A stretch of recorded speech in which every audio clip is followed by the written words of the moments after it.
I'm Antonio Villaraigosa, and I believe we need a problem solver to lead our state.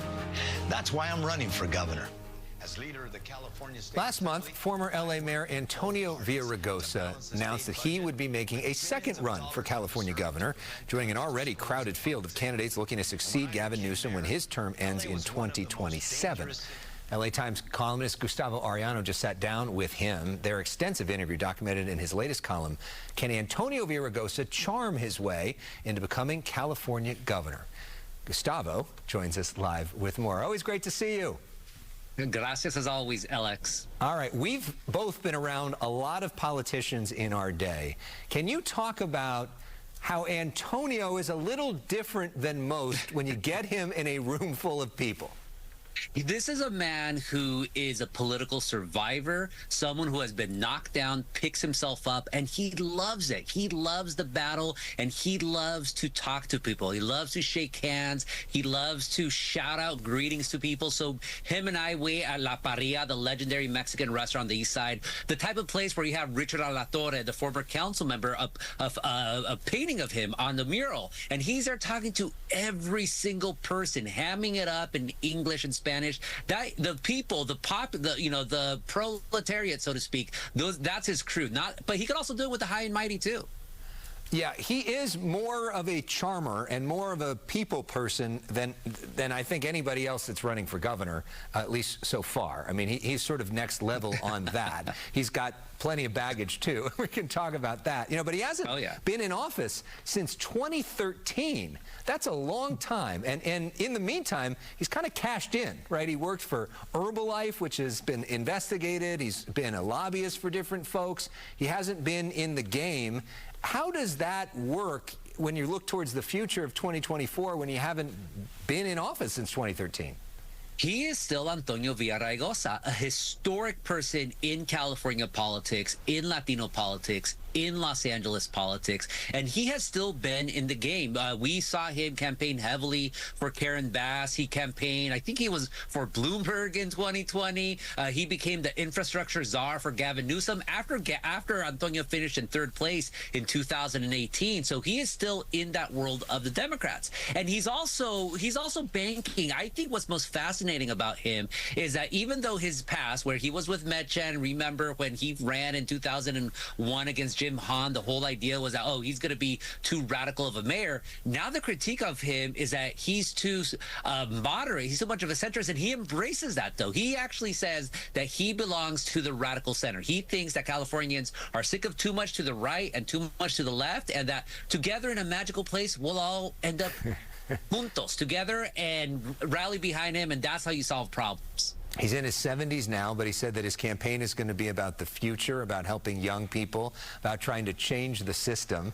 But to the point you just made, the fact that he is so close with Karen Bass, that he did work for Newsom, how is he sort of an outsider when he's been such an insider in the system? What does he want to do differently than a lot of his friends and allies have already been doing? When we talked, he was going left and right. He said that we need more housing and we need to streamline the process. We need to be a business-friendly state, so let's cut the red tape. But also, we need to bulk up on Medicare. He said that, or Medi-Cal, he said that health care is a right. It's not a privilege, so he does believe in that. And he also understands that we need to cut on housing equity.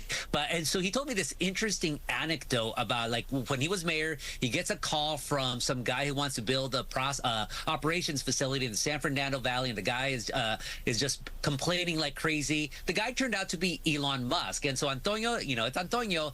So he said that he talked Elon down, he cut the red tape, and they were able to build. It turned, and I fact checked this. It wasn't a Tesla facility, but it was a solar panel company where Elon was on the chair, the chair of it. So this actually happened. So Antonio really thinks that he is a doer. We know in Los Angeles, people always say like, oh, well, he wasn't the visionary that we all thought he was, but in retrospect, he was better than Garcetti. He was better than other stuff. So he really thinks that by being in that center, he'll be able to distinguish himself, and also by calling out to the youth. He said, like, look, young people, this wasn't in my story, but he actually compared himself, or what he's seeking, to the Bernie Sanders campaign, where he wants to excite young people about what he's going to offer.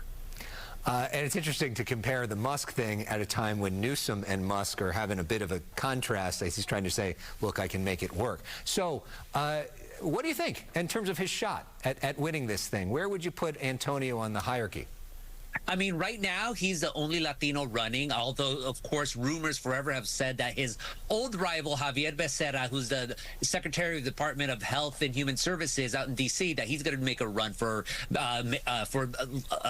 governor. But what other Latino is there? I mean, if Danny Trejo runs, then I would say Antonio doesn't have a chance. But what other Latino has as much of a prominent face as Antonio does? The other ones, nothing against Tony Thurman, Tony Atkins, Eleni, Betty Yee. I mean, they've all won office statewide, but they don't have that magnetism of Antonio. And look, do not underestimate Antonio. Yes, in 2018, he came on third place, but he comes from East Side politics. Those folks know how to brawl. Those folks know how to also make alliances and allegiances with other people that you wouldn't expect. So I think he has a better chance than people are giving him right now, but this is 2 years away. We'll see. We have a long way to go until 26. Some early polls actually show Antonio Villaraigosa in the lead, although obviously a very long way to go. And if Danny Trejo gets in, watch out. Can you imagine if it was Danny Trejo versus Snoop Dogg? That would. Oh my God! Oh my God! I say co-governor at that point. Yeah, exactly. All right, Gustavo. Check out his work at latimes.com or in the physical paper. Great job. Nice to talk with you. Gracias as always.